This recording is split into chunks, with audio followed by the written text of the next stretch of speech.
Welcome to Mission Church. Whether you are joining us online or at a student watch party, we are so grateful that you have chosen to tune in today. My name is Jessica Bowman and I am your host. Our one hope for you this week is that you grow in worship through song. You may hear that word worship and think of the movie Avengers when Bruce Banner is entering King T'Challa and he begins to bow. Should we bow? Yeah, he's a king. Seems like I'm always thanking you for something. What are you doing? We don't do that here. No, that is not the worship I'm talking about. As a follower of Jesus, I'm talking about worship through song. Using my voice to sing to God, even though it's terrible, it's all right. Saying lyrics that honor Him and just thank Him for the many blessings. And even if I can't think of many blessings, I can think of one: my home, my friends, my family. And then, of course, with worship through song, there's an occasional clap or the lifting of arms. And the lifting of arms, it's so special to me because it's an expression of me saying, God, I am your daughter. Please come and scoop me up with your loving arms. You know, today after the video, you're going to have an opportunity to practice your worship through song. And I want to encourage you, don't worry about the people around you. You're all friends, right? Just go ahead and experience this moment. Either sing, say lyrics that honor God, or put in an occasional clap. Go ahead and give it a try. If you're gathering with us online, we have a special invitation for you, and that is to host your very own student watch party. This is a party on your front driveway where you can invite your neighbors to come and watch church together. If you want more information about that, you can go to the link below. We'll see you later. Bye-bye. This week, what we're gonna do is we're gonna look at this reality, right? That when we're thinking about how to get from here to there, we can see all of these other people who have made it there, right? And they've had these moments that we might call defining moments. Moments where they finally made it and moments that made them. And if you're anything like me, then you might find yourself asking the question, all of these people have had their moment, so when am I gonna get mine?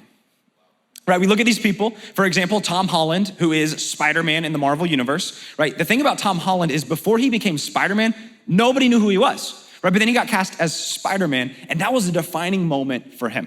Another example is Justin Bieber, right? Before Justin Bieber made it big, he was making YouTube videos of him singing until one day an agent stumbled upon a video, and now he is one of the most recognized and popular singers of his generation, right? Or we could look at Taylor Swift, when she made the switch from country music to pop, right? That was a defining moment for her. Or the Paul brothers, Jake and Logan Paul, right? They blew up when Vine blew up, this app where before it, they were nobodies. Now everybody knows their name. They had these defining moments, moments where they made it and moments that made them.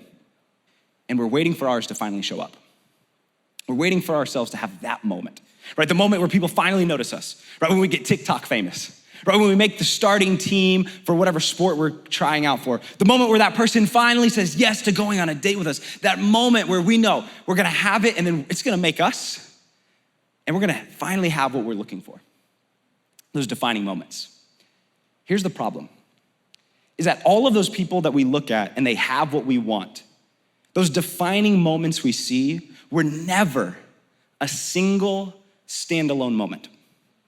Everyone's defining moment was one moment built on another, built on another, built on another, until finally that moment showed up. Here's the problem. So many of us, we sit around waiting for that moment to show up, and then we start comparing ourselves to other people who have already had that moment happen. And then that comparison leads to this sense of insecurity that I'm not good enough, and that's why my moment hasn't shown up. No matter how hard I try, I'll never be good enough, and that's why I don't have what I'm looking for. That's why I haven't made the transition from here to there. It leads to a sense of frustration. It's like, man, I'm working my tail off and the moment still hasn't come. Until that frustration turns into bitterness, into just a critical nature where we start tearing down other people to make ourselves feel better. Or it can turn into a sense of apathy because I've tried so hard over and over again and it never works. So why should I try anymore? You see, the problem is we sit around waiting for that moment to show up. The problem is that we can never control when that moment will come. All we can do is make the most of this moment.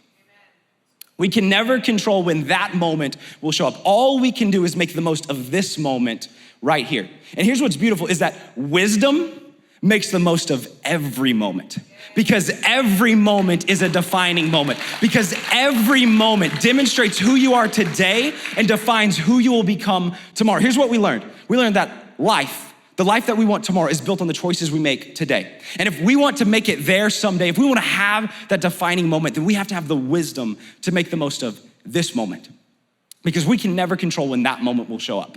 All we can do is make the most of this moment. Further illustrate this, I want to tell you a story about a guy named Matthew. Now, what you need to know about Matthew is that he lived 2,000 years ago. He was one of the authors of the most famous book in history. He was one of the original founders of the most popular movement, the most influential movement the world has ever seen, right? This dude had so much clout that there are literally some of you that are hearing this message that were probably named after him. That's this Matthew.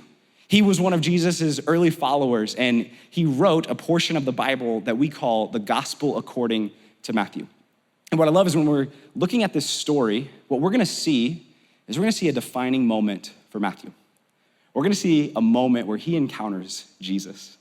And that's a moment that changes everything. But as we look at this story, what we're gonna see is that that moment wasn't a single standalone moment. That moment was the result of so many other moments that led up to it.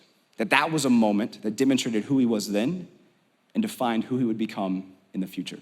So let's look at the gospel according to Matthew. We're gonna start in chapter 9, verse 9, and we're gonna read from there. And here's what we're told.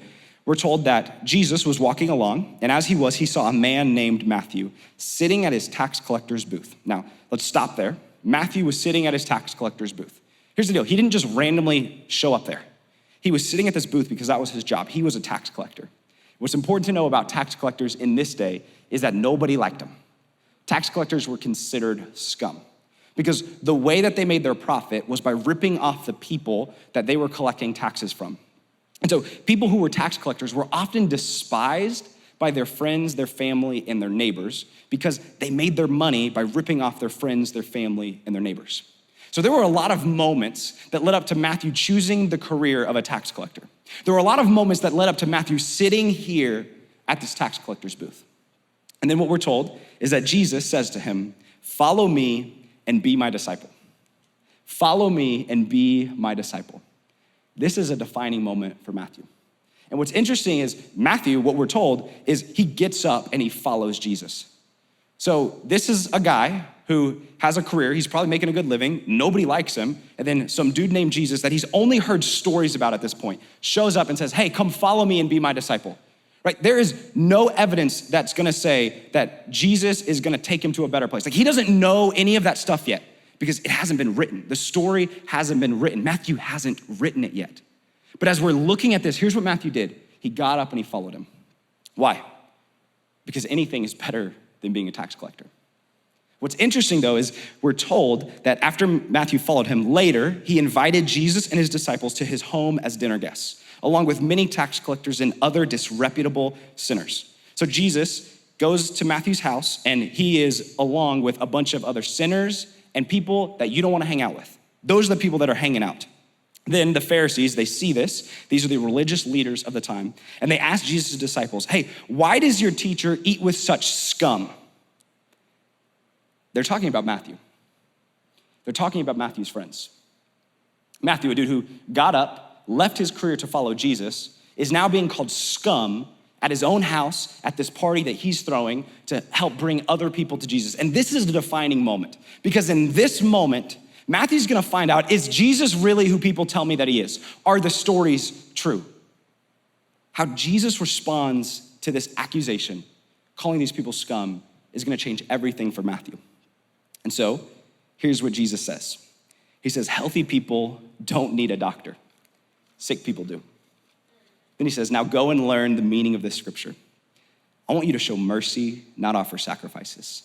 For I have come to call not those who think they are righteous, but those who know they are sinners. right? I haven't come to call the people who have it all together. I've come to call broken, scummy people just like Matthew and the people he's invited to this party. This is a defining moment for Matthew because Matthew is seeing that Jesus is who other people told him he was. Matthew is seeing that this Jesus guy is who he wanted him to be, a person who sees him for who he is, not a scum like everybody else calls him, but as somebody that is worth loving.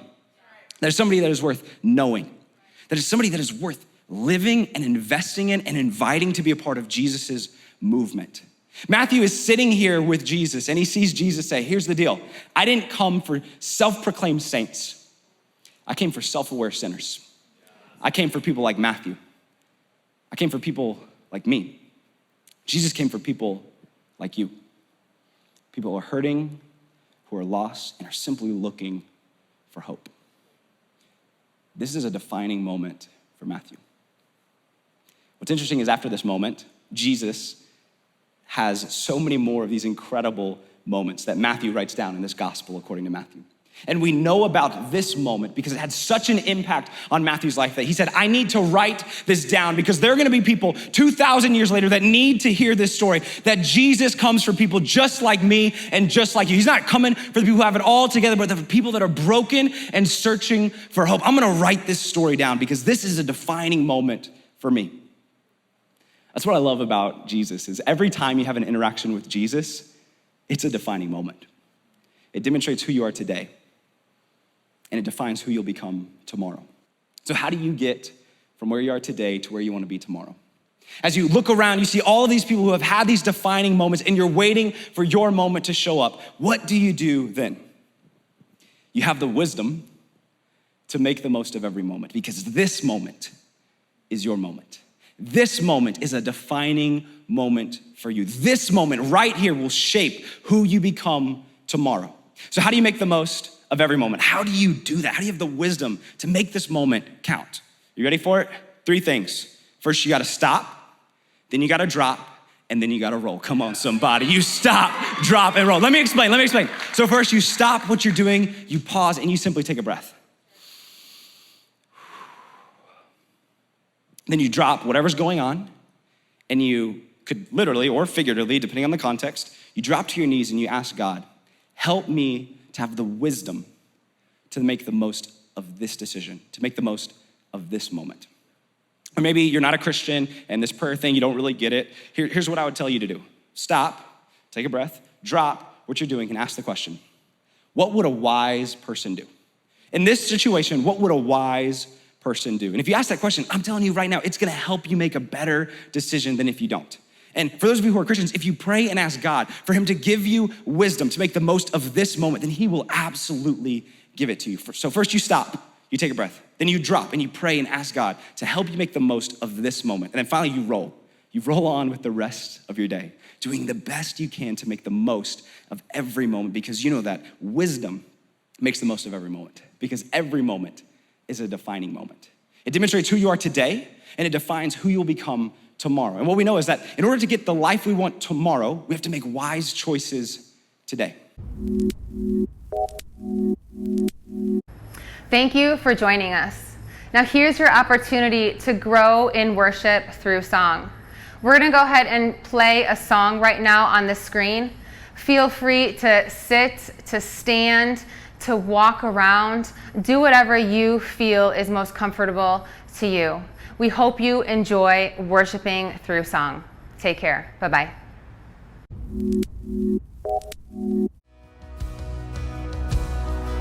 So here I stand, I surrender, I need you now.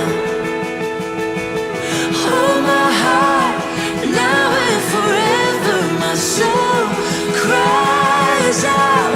Once I was